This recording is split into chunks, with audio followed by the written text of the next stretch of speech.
If you're buying leads or thinking about buying leads, this is a must watch because all lead sources are not created equal and some might cost more than you think and have lengthy contracts. In this video series, we're putting Zillow and Realtor.com head to head. We'll break down how platforms like Zillow Flex work, what that 35% referral really means, and whether any of it's still worth your time and money. If you're at the point where you're asking, should I buy leads or even ditch this idea altogether, you're in the right place. Let's dive in.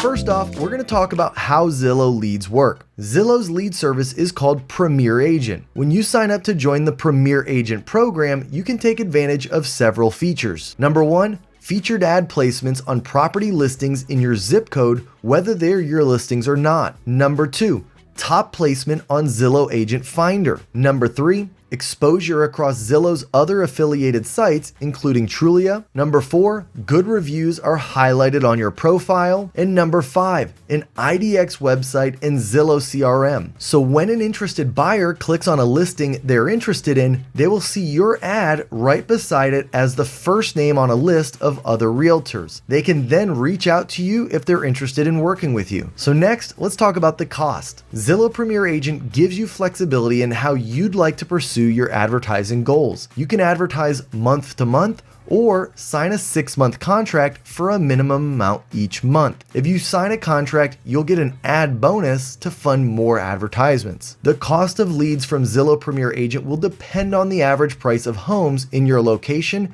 and the amount of competition from other agents. For example, you'll have to pay more if your market is New York City, where there is more competition from other agents and homes have a higher value. On the other hand, you'll pay less if your market is a small town in Indiana. On average, you can expect to pay around $20 to $60 per 1,000 impressions. Zillow recommends that you pay for at least 5,000 impressions per month to get the most effective results for your investment. If just 1% of those impressions contact you and you then convert 4% of them, that comes out to a cost of $100 per lead. To be effective with Zillow Premier Agent, it takes a larger budget, which may or may not be worth the spend depending on how many leads you can expect to get out of it. It might also be harder for new agents who don't have a large budget yet. To see if Zillow leads are worth the cost for you, you'll have to consider your location, competition, and budget. In addition, it will be up to you to qualify all the leads who reach out to you. Next, let's talk real quick about Zillow Flex. For agents who don't have a larger budget to work with, Zillow recently began offering an alternative payment structure called Zillow Flex. This program works by providing agents with leads, but only charging if a transaction goes to closing. At the moment, Zillow Flex is only offered in a select number of markets. However, it is likely to be rolled out on a nationwide scale soon. Okay, so next, let's talk about how Realtor.com leads work. Realtor.com's lead service is called Connections Plus. Zillow and Realtor.com lead services work similarly, but Realtor.com has a few key differences. First, while Premier Agent works by the lead reaching out to you first after checking out your profile,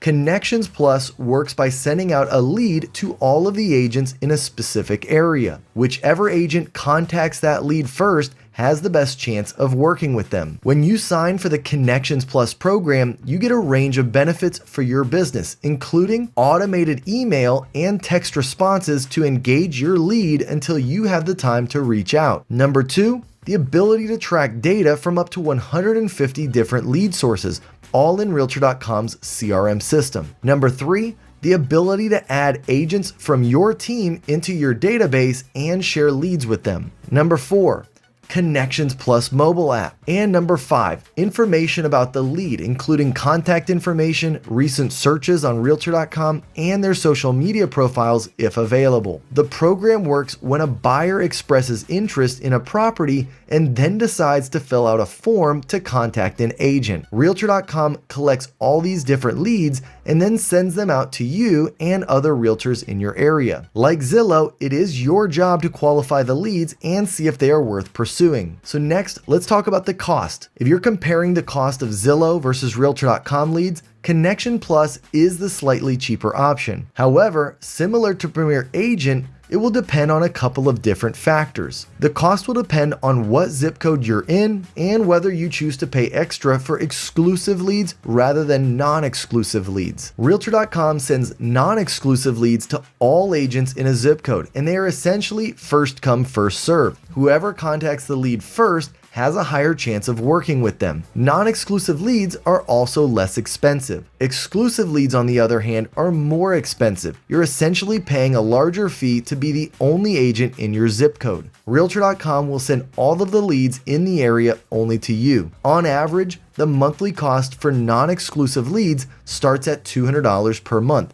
while exclusive leads cost $1,000 per month. But to find accurate pricing information and get a quote for your area, contact a sales rep from Realtor.com. In addition, when you sign up for a Connections Plus, you will have to commit to 6 or 12-month contract. Use your location and desired budget to decide if you can afford the cost. So, which one is better? In early 2021, Zillow had 221 million monthly unique users on its site. In comparison, Realtor.com had 86 million monthly unique users in 2020. With both sites getting so much traffic, they are both a fantastic source of leads that you can incorporate into your lead generation strategy. But which one is best? Overall, Zillow is slightly better than Realtor.com in my opinion. Because the platform gets more traffic, you will naturally get more exposure and engagement. In addition, Zillow has a wider variety of listings compared to Realtor.com. While Realtor.com only uses listings submitted by agents to the MLS,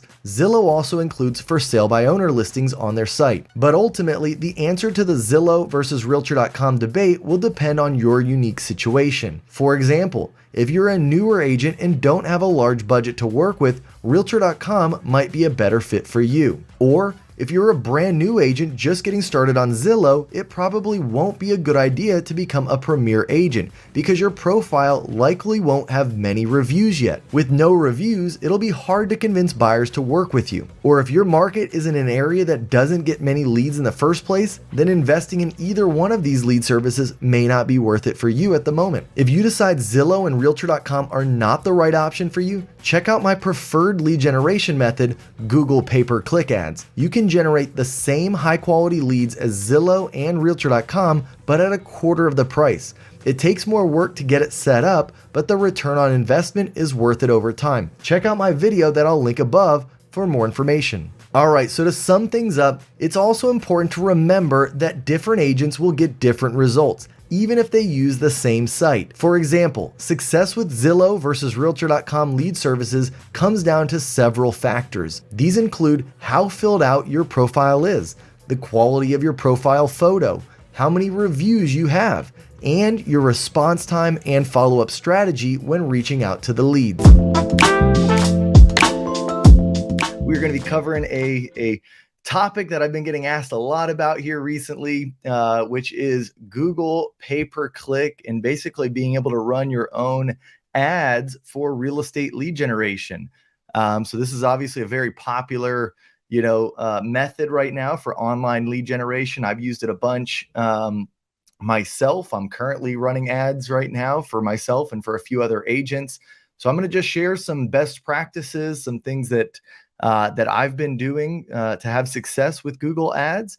And, before I do that too, I'm going to jump into just kind of talking about the general idea of it and making sure that you understand, a little bit about like what you need to know before you even kind of start undertaking this project or this lead source.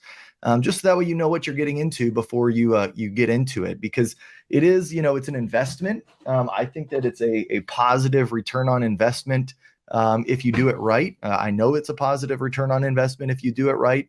And I've heard agents, of course, have success with like Zillow, Realtor.com, in that quality of a lead where, if they're not all going to close, right? Like you have to know that going in. It is something that you have to work, and you're going to realize you're going to have a lot of fake leads and leads that you're paying for that don't convert. But on the whole grand scheme of it all, that is where, you can certainly have a very positive ROI. And if you can do that with Zillow leads, which I know a lot of agents that are doing really good things with Zillow leads, you can like 3x it, 4x it, as far as your return on investment, if you can pay for your own Google pay-per-click leads. So that being said, let me talk a little bit about it and just, share why I believe that, and, give you a little bit of backstory behind what Google pay-per-click does for real estate agents. So first off, the idea behind Google pay-per-click is you are identifying a keyword, a niche that you want to serve, whether it's a location, a specific type of property, that type of thing. And you are going to be paying for an ad on Google that ranks you as number one above, anything else, which, for the search terms that we're going to be going after, you pretty much have to pay to play. It's very difficult SEO wise to rank for most of the terms that you would want to go after that'll get you leads. And so the thing with Zillow or realtor.com or those types of places is they're such big websites that they don't even have to pay for ads at this point, right? Like they're organically going to rank number one, and they're going to make it very difficult for you to ever rank number one without paying for ads. But that being said, if somebody was to search for the term homes for sale in San Antonio or homes for sale in Spring Branch, which is where I'm at, Zillow is going to come up as number one if there's no ads being run for that search term. And so you can go in there and run an ad for that search term and be number one. And so here's the thing is like, I've heard people that close Zillow leads at almost at 10% or even more sometimes. That's very high. I wouldn't necessarily expect that all the time with Zillow, and certainly I wouldn't expect that with Google pay-per-click. But I've found in my experience that 5% on Google pay-per-click leads is very possible. With a good follow-up plan, and with obviously you work in the leads and prospecting them. But ideally what you're looking at is you're trying to find leads that are far enough down the funnel, right? A lot of times if you've ran like any kind of internet leads, especially like Facebook leads, or if like you've paid for a service and you really don't know how they're getting their leads, you just know they're online leads, these are very difficult to close. And I mean, sometimes like when I was running Facebook leads, that might be 1% conversion rate, 2% conversion rate if you're lucky. And it's because the intent, right? Like you got to think about what somebody is doing. So if they're going to Google and they're searching, homes for sale in this area, that's a lot more intentful than somebody who is just scrolling their newsfeed on Facebook and, may happen to see your ad and it catches their attention, but they really weren't, purposefully going out there and looking for homes, right? So your conversion rate is going to be much higher with a Google pay-per-click lead, and it's going to be of that same quality as like what you might get with Zillow. Now, the biggest difference between pay-per-click and with Zillow is you're going to, Zillow, that's their business, is they're basically, they've established their website, they're ranking number one, and then they're selling you back those leads for 3 or 4 times the amount that they're worth, right? So like if you can go and generate them yourself by placing an ad and being number one on Google, you might get a lead for $15 a lead. Whereas that same lead, if you get it from Zillow for that same area that you're targeting, they might be charging you $50 to $100 per lead from Zillow, right? And so that's how they make their money. So you can almost kind of undercut that middleman. Plus, then you don't have to pay money to a what could be a competitor of ours, right? As real estate agents, just depending on how you feel about Zillow, you can kind of cut that whole process out, right? And so that's what we have the ability to do. And I think especially now with Zillow going to their Flex model, whereby you are going to necessarily, you might not have to pay up front, but now they're going to start charging a referral fee in the background of 35%. You're actually going to be paying even more for those leads because 35% of a deal, that ends up being a lot of money, right?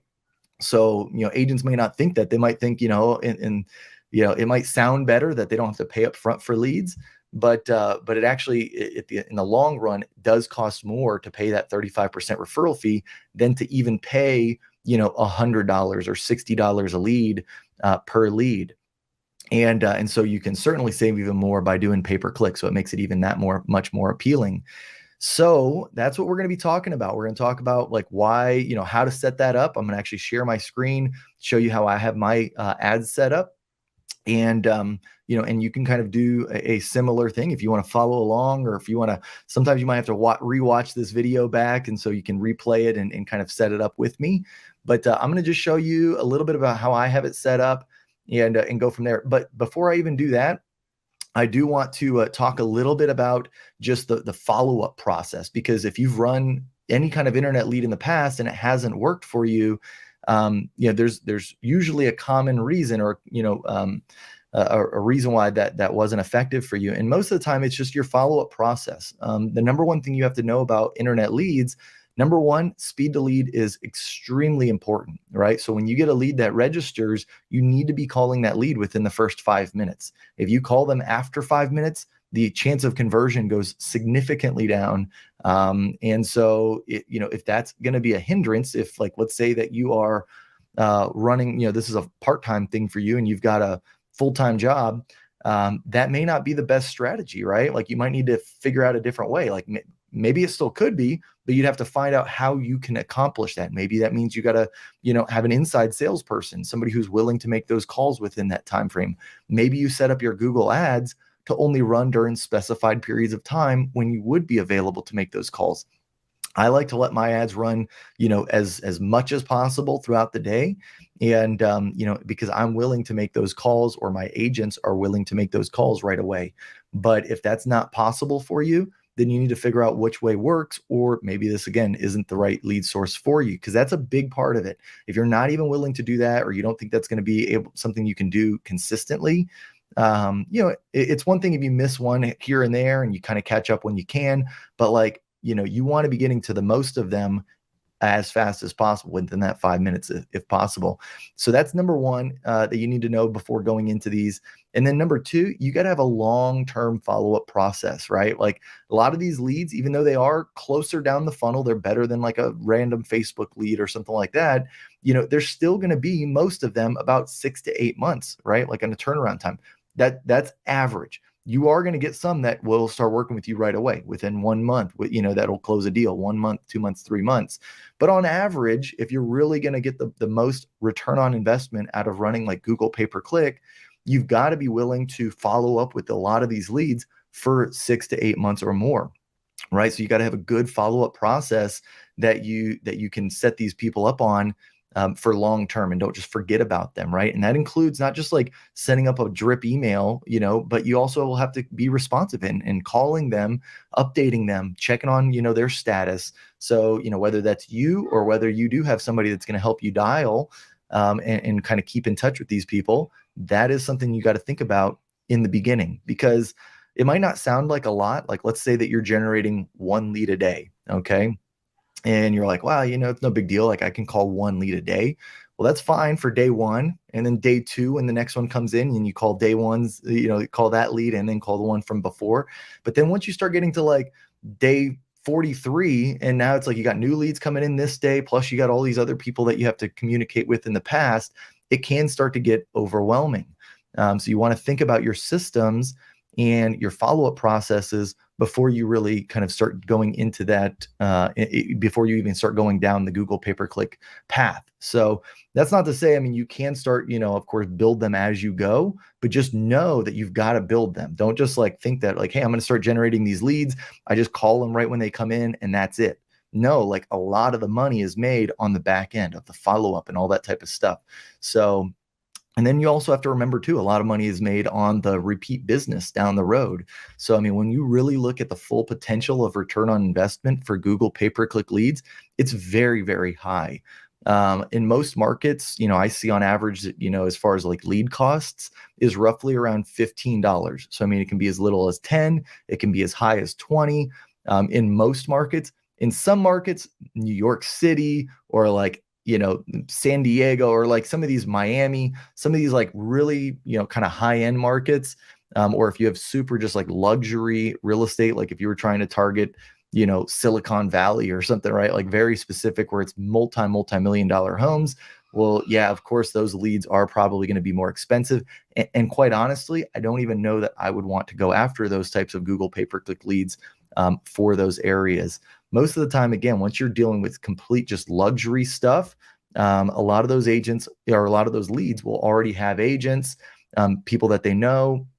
And so like getting their realtor off of Google pay-per-click is usually not something that happens. So where I see the most effectiveness from Google pay-per-click is when you're in, the average kind of like cities like, San Antonio, Dallas, Milwaukee, just like random cities, right? Seattle, Chicago. Like when you're in cities like this, and even if you're like on a suburb outside of the city or something like, but the average price isn't like sky high through the roof, that's when you can usually find the most effectiveness for Google pay-per-click. But if you're really trying to target like some niche that's like ultra high wealthy area, Google pay-per-click may not be your solution. So but anyways, so that's kind of those are just the general thoughts, my general feelings after running a bunch of ads, for myself and for other agents and things like that. What I would recommend. So, all right, so let's go ahead and just dive right in, guys. I'm going to go ahead and share my screen here. Oh, let's make it a little bit bigger there, and so you can kind of see what I'm looking at here. I've got one just example kind of campaign up here. Let me pull this up right there. Just so you can see it here. Give me one sec. Pull that out, refresh. All right. Dismiss that real quick. All right, so here we go. So the first thing you want to do is, of course, you got to set up an account at ads.google.com, right? Like that's your main platform for being able to start ads. And so if you don't already have that, make sure you go and just set up your profile. You're gonna have to link a credit card, all that good stuff. I'm not going to go through the actual like setup process of ads, of setting up your account. But once you have an account set up, it's going to be blank. You're not going to have, any of this data in here, but that's what you want, right? You want it to be blank. So let me try and pull this up. There we go.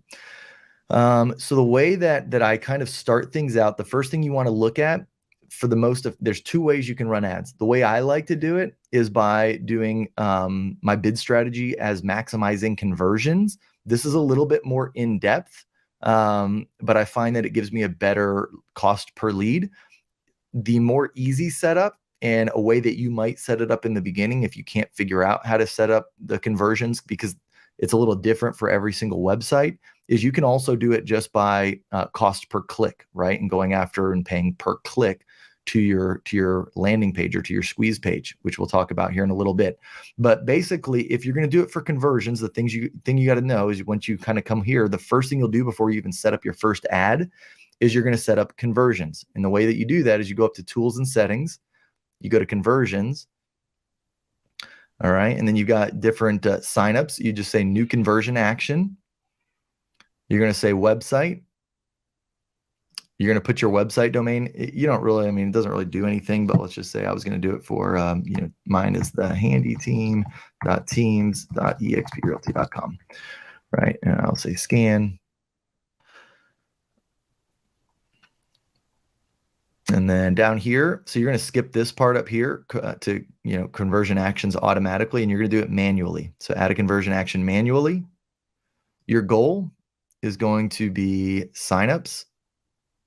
Okay.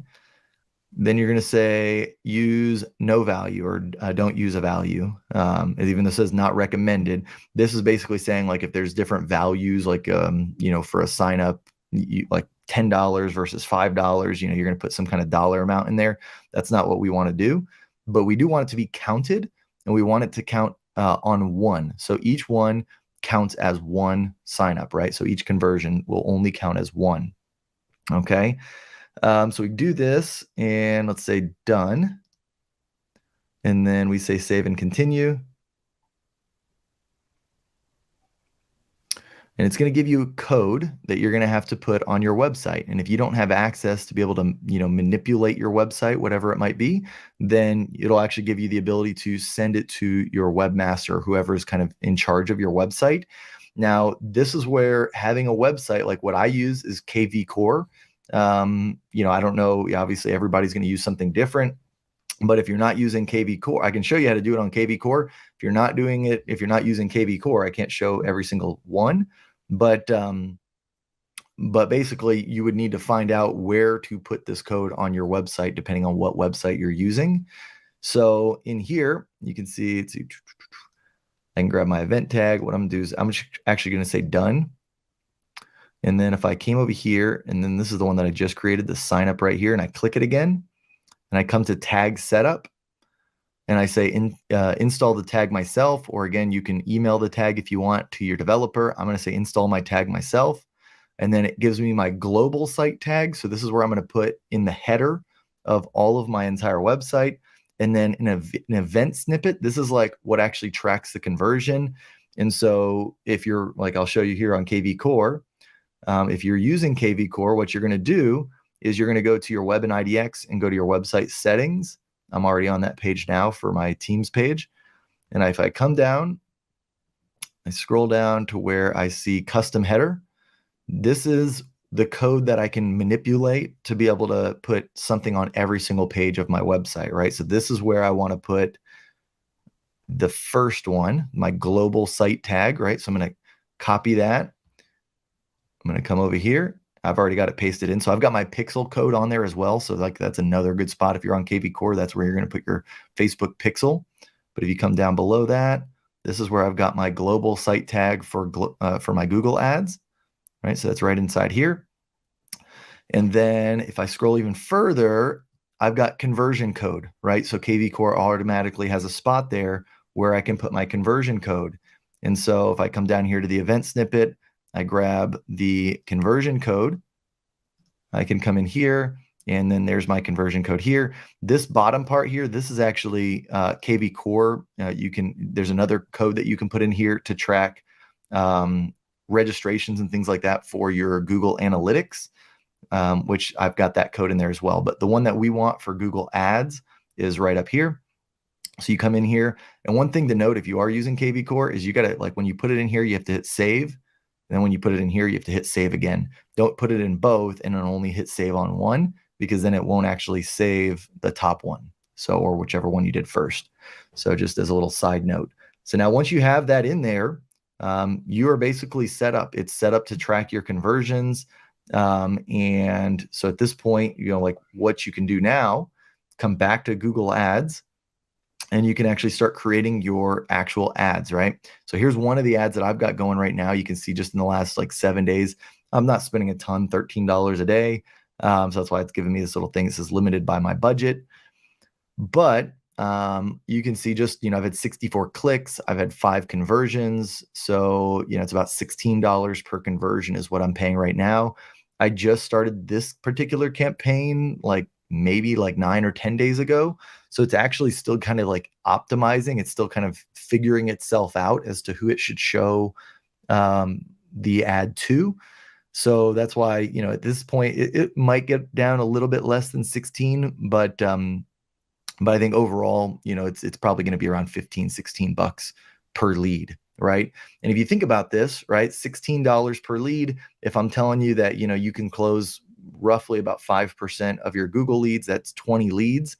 That's about $300 to $350 per closing, right? Which, I mean, if you're making $7,000, $8,000, $9,000 off of a closing, by converting 5% of these leads, that's highly profitable, right? Like it's a good return on investment. And so, that's where you want to kind of target. You can see my cost per click is $1.29. That's what kind of really impacts, different areas. I'm targeting a suburb outside of San Antonio for this in this particular ad. But anyways, so that's kind of, let me show you now actually on the campaign level how you create an ad. So when you create an ad, all you're going to do is you're going to hit the blue plus sign here and say new campaign. I'm just going to show my actual campaign so that way you can see the exact settings that I use. But if I come in here and I go, let's say here, edit. Well, I think actually I might have to go to the ad group to edit my ad. In 1 second.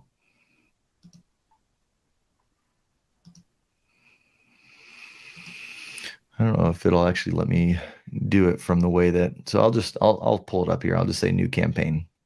All right. So if I do new campaign, and then if I do sales, that's typically, or I'm sorry, I'm going to do leads, not sales. And then it's going to ask you which conversion goal do you want to improve the lead generation. And this is where you're going to select the conversion goal that you already created, right? So like this one is using signups, which that's the one that I want. Now, the other two are unverified because I just created them, or at least that one that I just showed you is unverified, so it's not going to show up here. So it might take a second for it to get data from your website for you to be able to select it, but I'm just going to go move forward with the one that I've already created. And then here I'm going to run search ads. So I just want it to show up on search. This is, you don't really need to, I guess you could say this. I'm not going to worry about that. I usually just title mine search because that's the type of deal that I'm going. And then I say continue. And then you want it to go off of conversions. Now, if you can't set up conversions, right? Like this is where I was saying, like there's a much easier method of doing this. If you cannot set up conversions because either you don't have access to your back end of your website, and all you really want to do is send traffic and still convert leads, you can do a bidding style for clicks, right? And you do clicks and you're still going to convert people. It's just basically what you're telling Google at this point is you want Google to try and determine, like it'll see the type of people that are converting on your website. So it'll then start to get smarter and only show your ad to people who it thinks will convert better on your website. Like they've got so much data and all these things that they'll start to see similarities and serve your ads to less people that are less likely to convert and more likely to actual convert on your website if you use the conversions.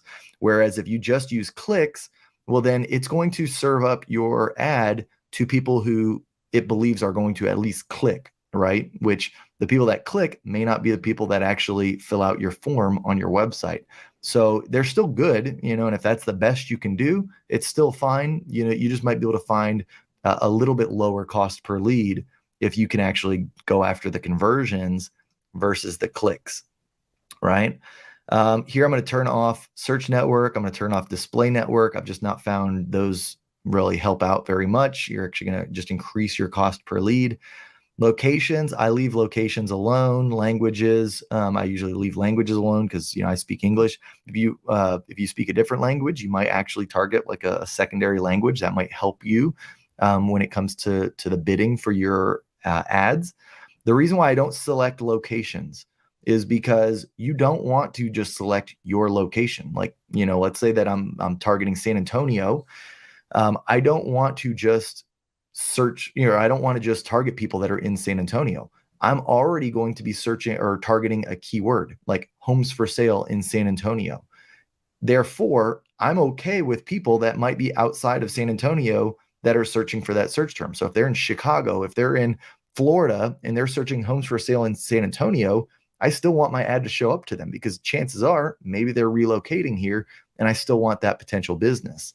So I'm not going to limit by location or anything like that. I've not found any benefit to doing that for the type of ads that I'm running. Next is where you're going to get to your ad group. This is where you're going to want to break down and start figuring out what market, what area that you want to target. So for instance, I did, let's go ahead and just say I'm going to do, figure one out here. We'll do New Braunfels. Okay. So if I do New Braunfels, then what I'm going to have to do next is I have to figure out, and you'll want this to be specific. So like, whatever, if you've got multiple subsection segments of your city that you want to go after, create a different one for each of those subsegments. So like, if I wanted to do New Braunfels, but I also wanted to do Cibolo, which is, just outside of New Braunfels, I would make those two separate ad groups. Right. So this is now we're in the ad group level. So they'll still be under the same campaign. The way you have to look at it is you got campaign, which is the top level. Then you got an ad group, and then you have ad group. Then you have ads at the bottom. So right now, what we're doing is we're kind of changing out the ad group by putting this in here. So anyways, now I'm going to go after the keywords that I want for New Braunfels. And so what I'm going to do there is let me go after so here's my keywords that I'm going after here. Right, so I can grab these and just copy that, paste that here, change this, New Braunfels, Texas, enter, next one, property for sale.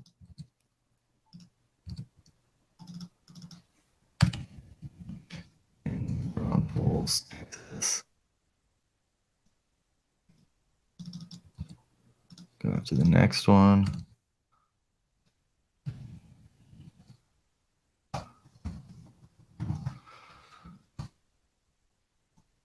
And let's grab the last one.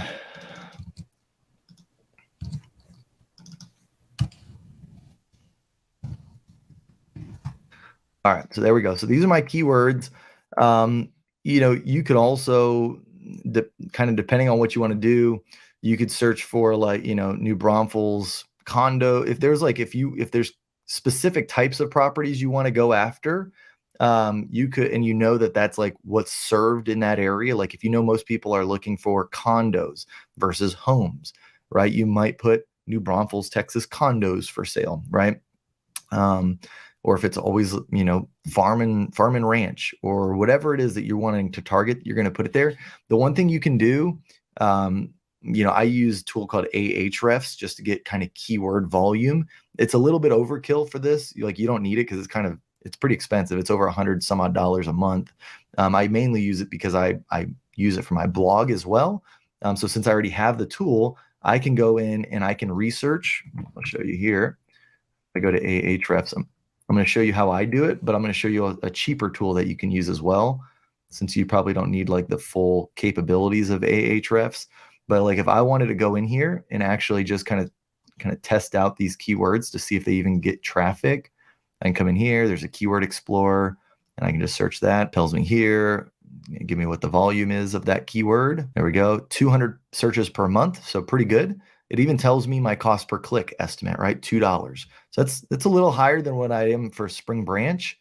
I'm paying like $1.24. Sometimes this isn't exactly, 100% accurate, but at least gives you a good ballpark. And so like there's 200. It gives me another, like here's other ways that I can look at it. Homes for sale in New Braunfels, Texas. So like I might want to just switch that up. There's 2,000 a month for that, right? And it's $1.70. Now, the way that we have it set up, because that's very similar, New Braunfels, Texas homes for sale as it is to homes for sale in New Braunfels, Texas, this is considered a broad match. Like if you just type the keyword, that's a broad match. If you wanted it to be exact, like to where they would literally have to type in New Braunfels, Texas homes for sale, then you could put in these brackets right here. I, for one, don't use those. I like to kind of keep it more broad. So I'll delete those. And then what I end up doing, and I'm going to talk about this here in a little bit, is you will have to manage the campaign. Once you get it up and running, there's one thing in particular that you're going to want to look at, which is considered like the keywords. And you're going to want to add in some negative keywords after your ad has been running. And what that means is like, because you're doing this as broad, Google might serve this ad to a keyword that it thinks is similar to what you're going for, but it's not exact, right? Maybe it's not. So like maybe they might serve it up for New Braunfels, Texas homes for rent. And you're like, I don't want to, pay for somebody to click on my ad for, if they're looking to rent, and things like that. And so you'll be able to go in and add negative keywords, which means that like if they type in that particular word, it's not going to serve it up. But in the beginning, I just leave it broad. And then as I start to see what it's serving my ads up to, I can add those negative keywords after the fact, right? So, but that gives me kind of, so this is, more than enough to kind of hit most of the terms that people are going to be searching for in here. So like, even if somebody searched for older homes for sale in New Braunfels, Texas, this broad match New Braunfels, Texas home for sale is probably going to hit that search as well, just because broad is pretty broad. So it's going to serve it up to quite a bit. And so now one of the other tools that you can use if you want a cheaper tool than like Ahrefs is Ubersuggest. It's actually free. You could come in here. You might have to sign up, like give them your email. This is Neil Patel's tool. It's a really good tool though. And so you could use Ubersuggest. If you do want to pay for a tool that's way less expensive than Ahrefs, you could use KW Finder. I think this is, how much is it? Yeah, you can get the basic subscription for like $29 a month. Whereas again, like Ahrefs, like this gives you way more stuff than you're going to need just for keyword research. I use this a lot for like, my blog and whatnot. but you're talking, pricing even on the light plans, $99 a month.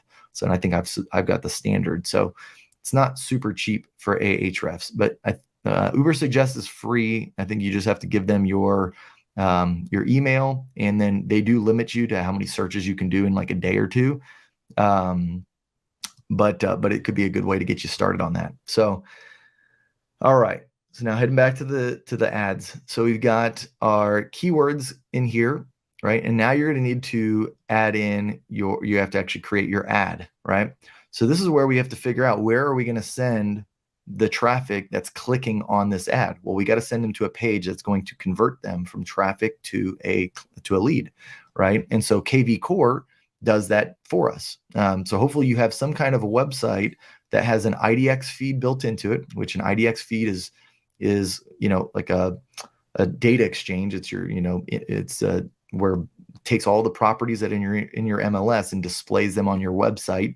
So you want to have an IDX feed that's connected to your website, and then you want to have a lead capture, something that's like, well, when somebody goes to that IDX feed of your properties, it asks them for their registration, right? So KV Core has that all built in. So that's what I'm going to use. That's what I'm going to show you. But basically what it's doing is, like, so here's my KV Core website. If I click on houses, here's my IDX feed. It has all the properties in the MLS for San Antonio. And if I were to click on one of these, right, the way KV Core is set up is it lets me look at properties, right? Like I can look at one property, and then when I click on the next one, let's say I came down here and I wanted to maybe look at, let's see, click over in Alamo Heights, and now I want to see this property. Oh, now it's not loading. Hold on. Let's say I wanted to look at this property. There we go. So now you can see there where it has the pop-up, and it tells me if I want to keep looking at properties, I either have to sign in with Facebook or Google, or put my email address in, bob@gmail.com, and then I have to put my cell number in, right? And one thing in particular that I've found is, because they could actually register without putting their cell number in, it asks for it, but it's not required. If you are on KV Core, you can actually mandate the phone, which I've done. So you'll see here, it's in that same web and IDX settings, or if you come down here and it says mandate phone, you want that selected. I like to have phone numbers on my leads. It's going to decrease the amount of leads that you get, but I don't believe, if I'm paying for leads anyways, I want the phone number. I don't want just to build an email list. Now, if I'm like creating content and I've got freebie giveaways and stuff, and I just want to collect emails and then, market to them and try and get them to eventually want to work with me, that's a whole different strategy. But for like Google pay-per-click leads, I want the phone number when I'm paying for the lead. So I do mandate the phone. Let's see here, give me 1 second. I hope this is helpful, guys. I haven't even looked at I'm just like in the zone, so I haven't even looked at the comments. So hopefully you're getting some value out of this. And I know I'm going really fast, but like I say, I'm trying to knock it all out in one, hour-long video. If you got to go back and rewatch this replay, by all means, feel free to do that. But also, if you haven't already, make sure to give this video a like. And if you're not subscribed to my channel, be sure to subscribe to the channel. I'll be doing a lot more Google pay-per-click videos and trainings. So definitely stay tuned for that. But I'm just trying to give you like how to get set up with it all. And so you can actually start running with your first ad, at least get it up and going. So that way you can kind of start experimenting with it from there. And, but we'll talk more strategies as far as like follow-up procedures, drip campaigns, things like that, scripts, in future videos. So definitely stay tuned for those. But okay, so going back now to the ads, let's see here. All right, so now here's where you got to set up the ad. All right, so we need a URL that we're going to send these people to. And so since obviously they're looking for New Braunfels, Texas homes for sale, I can go into KV Core and I can come over to my web in IDX, or actually I go to where am I at here? Get all mixed around. There we go. Lead engine, build squeeze page. And then what I want to do is I can actually type in New Braunfels. A second to pop up. There we go. City of New Braunfels. And listing type, I'm usually just going to pull single family. property views allowed before registration. I do it immediate. I don't want them. So like if they're just coming to my website without this ad, that's fine. They can do two with, they'll see one, and then on the second one, it makes them register. But if I'm sending them straight from Google to my site, I want it immediate, right? Source, I'm going to put as Google. I know that this lead came from a Google campaign that I did, and you can even hashtag them as like whatever the town you want. So like that way, that like later on down the road, especially if you're running ads for multiple cities or something like that, hey, this person came in looking for New Braunfels. So if there was like a new listing, you could always keep them up to speed or whatever you want to do, but just knowing that they came in from New Braunfels. And that's it. That's what I do here. And then I'm going to say generate link. I can grab this direct link. This is the one that I'm going to put into as my final URL, right? So now it's in here. And if you wanted to see what that looks like, you can actually type it into your own browser and see like what it's going to look like if somebody were to go there. Okay, so here you go. So this is what they would pop up. 252 results in New Braunfels, Texas for homes, right? So now it has all the homes. So like this is what they're going to see when they click on your page. And then the first time they view details on a property, it's going to make them register, right? So, and of course, that's the whole thing, right? Like not everybody who clicks on your ad is going to register. I think if you saw on my ads, you look here, let's see the last 7 days. Let me just go to let's go to search campaigns. Yeah, here we go. So I've had 64 clicks and 5 conversions, right? So conversion rate's 7.8% on mine. So not everybody that clicks onto your ad is going to convert, and that's okay. As long as your cost per conversion is where you want it to be or where it should be for the final lead, you are okay. All right. So, I've spent $82 and I've had 5 conversions, $16 per conversion. So that's just part of it, right? Like, so some are going to click and then they're going to say, oh, they want me to register. No, thanks. And go back and leave. Some are going to say, okay, fine. And then register, right? So that's kind of how that happens. Now over here, this is where you can make your URL a lot prettier because obviously you don't want to display that to people. But I would say path here as Braunfels. So now what you'll see is on the ad, it'll say, your domain and then /New Braunfels. Now for headlines, I've got a bunch of different headlines that I use. So I'm going to go back to my ad and let's go in here and actually just edit it. There we go. So here's where I've got a bunch of them here. So I can just kind of copy these over and paste, and you guys can use the same ones or you can change it up. Now, the one thing that I will say is there's a little pin right here to the right. You can click on this and you want to pin certain ones in certain positions. So like I always want, like New Braunfels property search is always going to be in the #1 position. And then live MLS search, I'll put in the #2 position, which just means it goes right afterwards. And then updated listings 24/7, I'll throw into the 3rd position. Oops, 3rd position there. So now, and you'll start to see it'll like, yep, there you go. You can kind of see what it's going to look like. So those are my headlines, the first 3. And then you can put more, right? Because you want Google, it's going to run a bunch of different iterations of this ad to see which one performs the best, like which headlines perform the best, right? So here, same thing, Braunfels for sale. I want that in the 1st position, but even though it's going to be changing around these iterations of them, it will never move this one from the 1st spot. It'll never move this one from the 2nd spot. So like it might change and say, okay, we're going to try this one in the 1st spot, but this one in the 2nd spot and this one in the 3rd spot, or I might try this one in the 1st spot, but it's always going to pin these because I don't want, something that says live MLS search 1st and then New Braunfels homes for sale 3rd. Like I always want that to at least be in the 1st spot. So you just pin them to the spots that you want. Here's something I'll put 2nd. And you want to put as much of these in there as you can, which I think you can do 15 of them. 163 active listings. And it's okay if it's not exact, but I do know from when I searched it, it was 252. So I'll at least put that in. Obviously, it's not dynamic, so it's not going to be changing as it changes. But, if somebody sees that and then all of a sudden they click and there's 247, I don't think they're going to care too much. Okay. Spring Branch Real Estate. Braunfels. It's like that. So into my third spot, pin this one to the third spot. So there's a bunch more that you can see. So you can see here, and I'm not going to finish them all, but there you go. And I think that was pinned to the third spot. So there we go. So there's your headlines, and you would want to finish that out. Then next for descriptions, these are the ones that I use. You can, again, just use the same ones if you want. You can make up your own. And I want to put as many as I can in here, which you could do 4.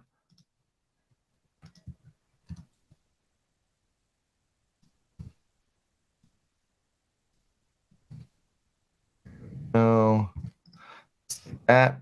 I don't need to do anything for add URL options. It's another thing I need to work on right now. I'm going to hit next. Site link extensions. I do use site link extensions. I find they are helpful. They can increase my conversions. And so what a site link extension is it's actually like, so for instance, let me pull up a couple of these and see if I can get a preview of one. So there you go. So like, it runs your ad up top, and then you can have kind of like sub ads right below it. And so what I usually use these for is like, let me clear these out. It takes more time to set up, but I find that they're worth it. And so what you'll do is you'll say new site link extension, and I make 4 of them. And so like, what do people typically want in that subsegment, right? So like, if I know like New Braunfels, I might do something like, homes with a pool, right? In New Braunfels, homes under 400,000. I might say homes on 1 acre plus. And then here I'll say homes with a 3-car garage, right? These are different things that people might be interested in those. But now what you have to do is, if you're on KV Core, you have to go back to your squeeze page builder. By the way, if you don't have a squeeze page builder like on KV Core, the other thing you can just do is just go to your website, right? So like go to your website and do the search on here, just like you would build it within there. So like, if I was doing that same one, I would say New Braunfels, Texas. There we go. I just want single family.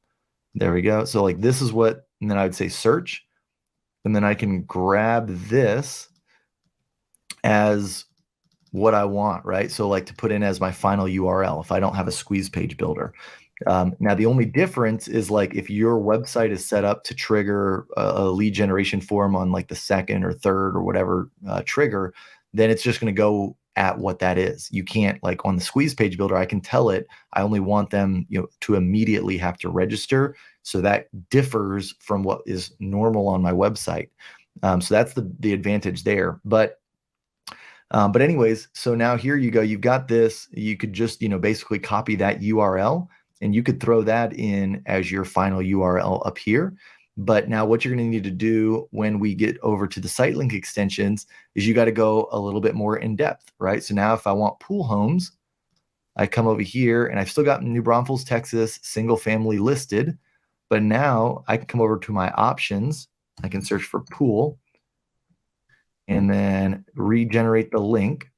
Okay, so now it gives me a new link. It doesn't look like that changed, but it did, because there's stuff at the end that changes. And so now, like, and you can verify it by, if you want to just paste that in here, you can see, there we go. Now I'm down to 50 results. And I always do try and test just to make sure you do have results, because you don't want to pick a, something that doesn't have any results that you're sending people to. So here I got 50 pool homes, and then I'd come back over to my site link extension. I'd put that as my final URL right there.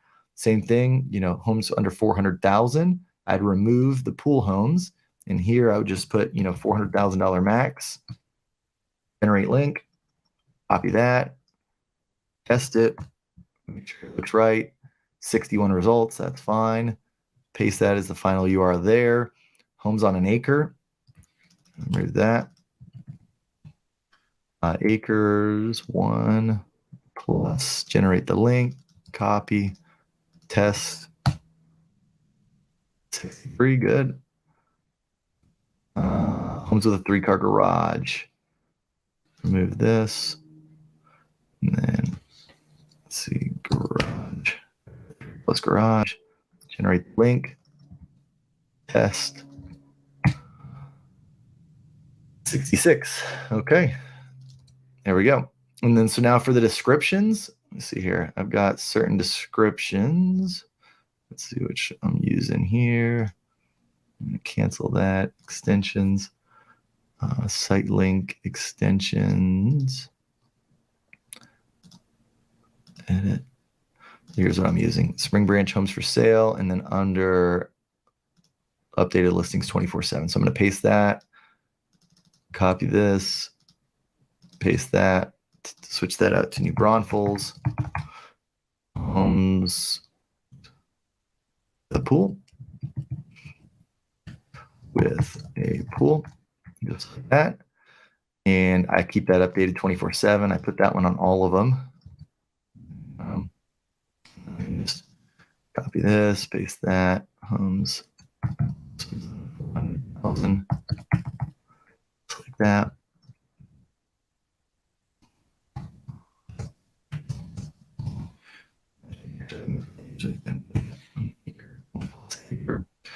And paste it there with a 3-car garage. Sometimes if it's too long like this, you can just go 3-car garage homes in New. We'll see if that fits. There you go. It fits perfect. Sometimes if that doesn't fix, I mean, you got to kind of, play with it a little bit. But now I'm just going to say next. And it's going to ask me what my budget is. Let's go ahead and say it's $10. It's telling me I should spend that much. So here it's telling me my cost per click is $1.13. So that's actually pretty good. I should expect 46 clicks per week with this particular budget. So if I wanted to do 20, I guess that's not changing it. So let's see. Oh, that's saying how many, okay, based on keywords and your daily budget. Yeah, I don't know why that's not updating. Usually that'll change. Let's see if I put 5 in there. Usually this updates and changes. I don't know why it's not, but anyways, I'll put 20. It's going to check for errors. Give me one more chance to make any changes here. So I've got one ad. I just want to make sure it did. Okay, yeah, good. It did give me the site links on there. Just wanted to make sure the site links did save to it, which it did. I don't do any call out extensions. I don't do call extensions. That's like if you want to, I used to in the past. I don't anymore. That's if you want to like put your phone number on there to have people call you, but most people aren't going to ever use that option. So this is just how I do it. So there you go. You got $20 budget. Oh, there we go. Now it updated. Tells me I should spend. So my average cost per click went up, right? Because now they're like, oh, you're spending more money. See, that's why they told me that to spend more. So sometimes more isn't always better. Like, yes, you might get more leads on the whole, scheme of things. But of course, Google's a business. They're trying to make the most money possible. So that may not be as efficient for you to do it that way. And you might think like, well, but then maybe I don't get enough leads if, let's say that the particular area you're targeting doesn't get that much search traffic. Well, instead of trying to capitalize and get 100% of the whole area, which will end up costing you more budget, you might just go after a second area or a third area or a fourth area, and you just duplicate the process that I just showed you for New Braunfels. You do that whole same thing for another area. And that's usually better to split your budget up that way. Now, if you got a big area, like if I was going after all of San Antonio, chances are, I could spend whatever I want. And I'm not gonna, unless I've really, spending $1,000 a day or $500 a day or something like that, I'm probably not going to get to that point where it's like diminishing returns. So that's, that would be my tip on that. So I'm going to say $10 a day, review the campaign. Everything looks good. Search, objective is leads, signups. Here I did maximize clicks.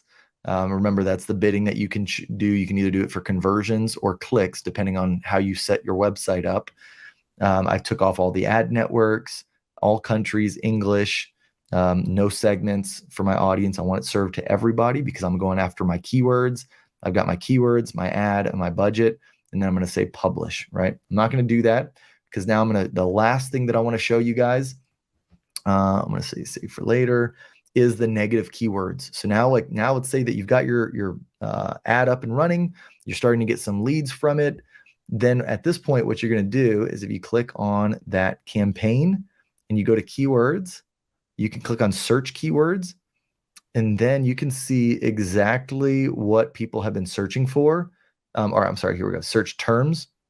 And you can see exactly what people have been searching for that actually have your ad served to them. So like, people that have searched for homes for sale in Spring Branch, Texas, Spring Branch homes for sale, Spring Branch. See, and this is where it's telling you, it's a close variant of what I've gone after.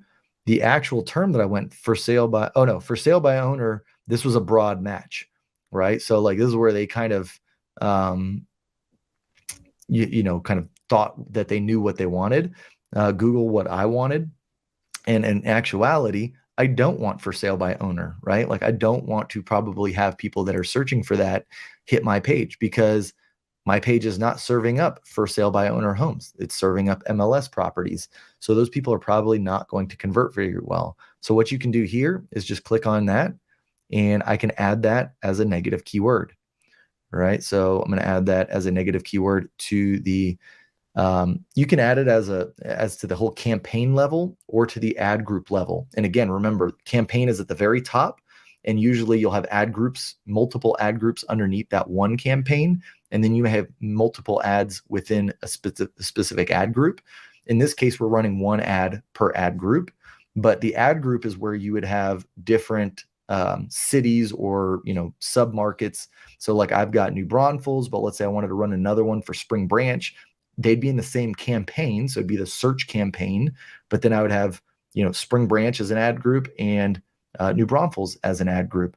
And so what I can do is I can either add this as a negative keyword to the entire campaign or to just this ad group. If I do it to the entire campaign, it probably doesn't matter anyways, just because, this is going to add the, homes for sale by owner Spring Branch, Texas. So, if that goes to the campaign level, it's not going to apply to the New Braunfels one anyways. But like, let's say that I just wanted to type in a negative keyword of for sale by owner and just add that to the campaign level. Well, now if somebody searched in, for sale by owner New Braunfels, Texas, for sale by owner Spring Branch, Texas, it's not going to come up because I added for sale by owner as a negative keyword to the entire campaign. Whereas if I just added for sale by owner to the ad group level, which this ad group that I'm targeting is Spring Branch, then if somebody did that search for New Braunfels, it would still show up, right? So there's where you might want to do it at the campaign level. But if I'm doing this one that says for sale by owner Spring Branch, Texas, then it doesn't really matter, right? So, but if I took this out and I said, I want this out of the entire campaign, save, there we go. So now I've added that as a negative keyword. And so what you're going to do as your ads start to run and they start to, be sent to people, people start to see them, you want to start just monitoring that and like seeing like, okay, like homes for sale, Canyon Lake, Texas, I'm good with that. Canyon Lake is right next to Spring Branch. So, as long as it's converting okay, which this one I'm getting clicks, 25% click-through rate, that's fine. That's very small data. So, I mean, like over time, that's where you'd want to see like maybe after I had 30 days worth of data. If I've got 30 days worth of data and I've got ones that are like getting tons of impressions, but they're not getting any clicks, then I may want to add that as a negative keyword because maybe that ad isn't tailored good enough for that search term. It's, so you can remove that. But for the most part right now, I'm just kind of like monitoring, making sure that all of these have the intention that I'm looking for. And you can scroll to the next page, right? And there's more here. Cheap homes in Spring Branch, Texas. Maybe you don't want that. Like maybe you don't want to work with cheap homes in an area, right? Or if it's like, seller financing homes or, homes that, the seller will finance, that type of stuff. Like those are the things that you want to look at. Also this, because like, this is a good example, homes for sale in Spring Branch, Houston. There is a Spring Branch in Houston, which is way different than the Spring Branch that I'm in San Antonio. So I would want to make sure that that is not showing up, right? And that one I can just add it to the ad group level. Because there's a Spring Branch just outside of Houston. So that is not good. I don't want that.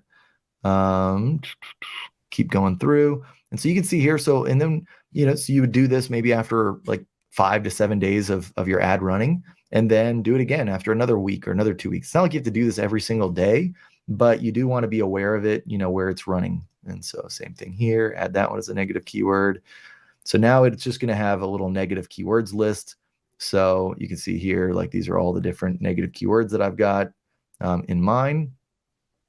Ranches, rancher, Remax, rent. Sometimes you won't want, like if somebody searches for Zillow, not all the time. I can still get sometimes people that search for like, certain brokerages, but if you're not at that brokerage, it's going to impact your conversion. So they're not going to, if they're looking for Century 21 and you're not with Century 21, ultimately you might, there's probably a reason why they're searching for that in particular. So I don't try to go against the grain. I try and make it easy for people, right? So I take out the ones that are not specifically intentional for what I'm doing.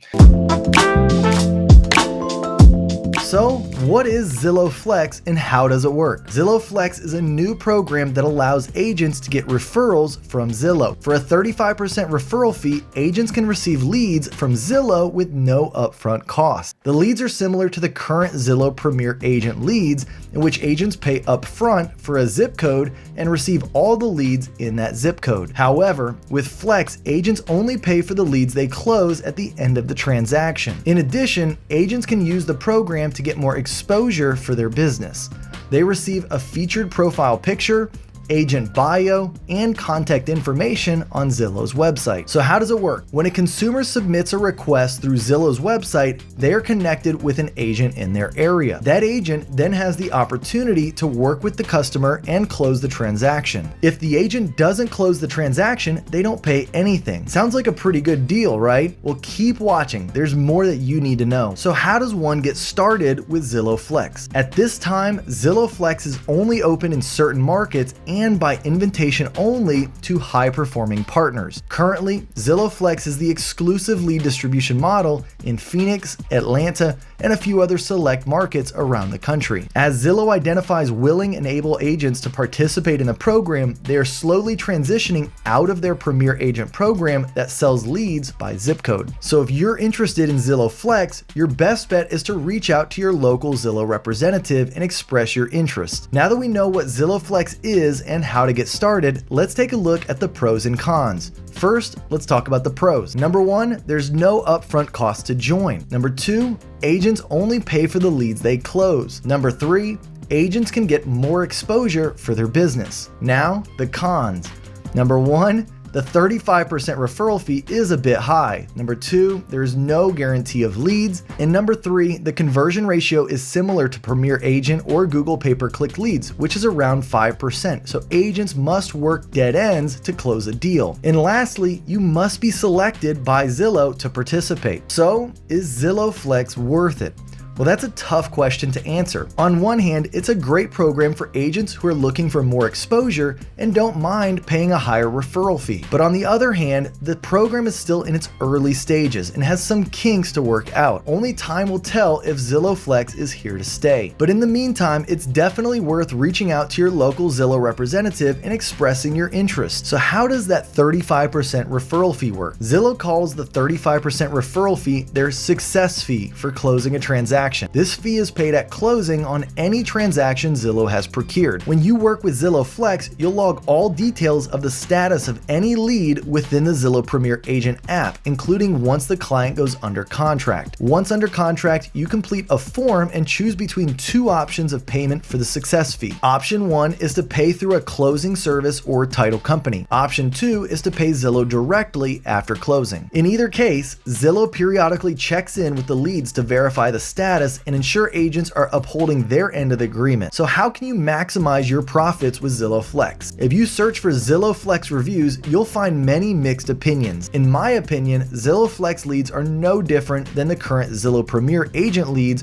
or even Google pay-per-click leads for that matter. They can be great options if you have the proper expectations going in and are willing to put in the extra effort to get a deal to closing. The typical conversion ratio for a lead of this quality is around 5 5% if you're really working them. This involves a solid follow-up process, good closing skills, and your overall ability to connect with a semi-warm lead and make them want to work with you. Some of the most important things to remember with any internet lead, including Zillow Flex, are number 1, speed to lead. Calling internet leads in the first 5 minutes increases your conversion ratio of that lead by over 2,100%. Number 2, multiple follow-up exposures.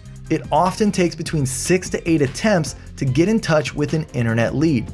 Don't give up too early. Switch up your method for contact. Don't just call and text. Send an audio message, or even better, a customized video text. Number 3, it's the long game.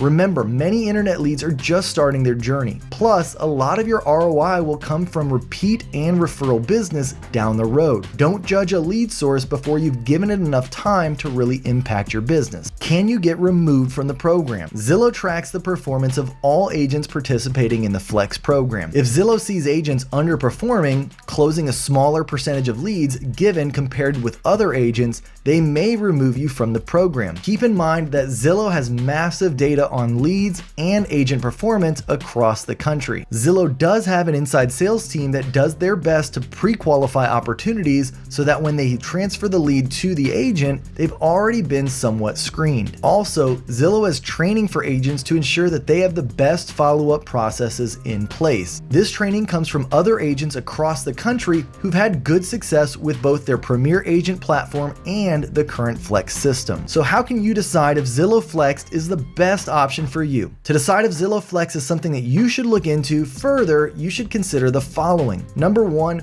will you qualify for the program? Zillow is currently only partnering with high-performing agents in markets that they're currently looking to offer this program to. If you are new or just haven't closed many transactions recently, you may not qualify to be a Zillow Flex realtor. So then the next question you might ask is it worth it to pay 35% to Zillow compared to other options? If you're a high producing agent and you're not currently getting deals from Zillow, does it make sense to pick this additional lead source compared with all the other lead generation options available? This depends on how much work you want to do. In my opinion, you could generate the same quality of Zillow leads by running Google pay-per-click ads to a landing page that converts traffic into leads. I've found that in most markets, you can generate a Google lead for between $10 to $20, while some high dollar markets can be up to about $50 per lead. Assuming a 5% conversion ratio, that means you need around 20 leads to close a deal. $20 times 20 leads is around $400 for a closed deal. If your average commission on a Google pay-per-click quality lead is around $7,500, that would be much cheaper than sending over $2,600 to Zillow for their Flex leads, which is 35% times $7,500. So, would you like to learn more about Google pay-per-click ads and how you can use them to generate more leads? Check out my other video that I'll link above. So the next question you got to ask yourself is, do you want to work with buyer leads? Zillow Flex leads are going to be primarily buyer leads. Some will have a home to sell as well, but I've found that out of 4 closed buyer deals with similar quality leads, only one of them will have a home to sell. This means that you'll be working with many more buyers than sellers. This may be your preference, but as you know, it's much more difficult to scale a buyer-based business than it is with listings. That said, there are many more buyers to currently work with, so it might seem more productive currently to work with buyers and build your book of business so that in later years, you'll have a database of sellers to remarket to. All right, so now let's talk about some alternatives to using Zillow Flex. If Zillow Flex doesn't seem like something that you'd like to participate in, or perhaps you're not qualified for this type of program, there are many alternatives. You could sign up for Zillow Premier Agent. This is their current program, which offers a lot of features and is open to all agents. Also, you could start a YouTube channel. Create helpful, hyper-local real estate related videos to get in front of your target audience. Next, Google pay-per-click ads or Bing pay-per-click ads or even Facebook ads. Learn how to post your own Google pay-per-click ads and generate similar quality leads to those using Zillow Flex, but for less money. Or you could generate leads through your own personal website or blog.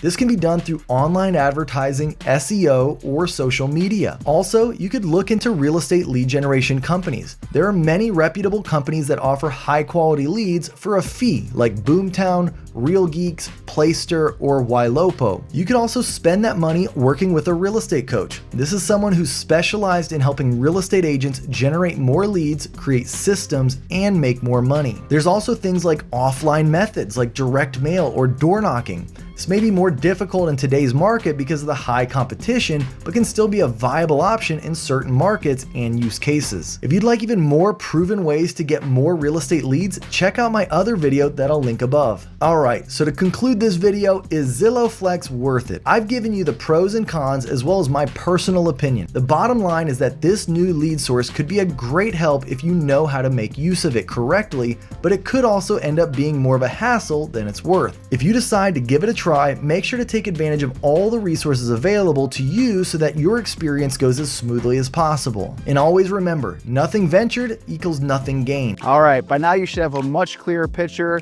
of how these big lead platforms work and whether they fit into the kind of business you want to build. At the end of the day, the goal isn't just more leads, it's more freedom, right? Financial independence. And to get there, you got to know how to invest your time, money, and energy where it actually pays off. So if you're ready to build a business that's smarter, more leveraged, and a whole lot less stressful, then subscribe to this channel, binge some of these videos, and we'll see you in the next one.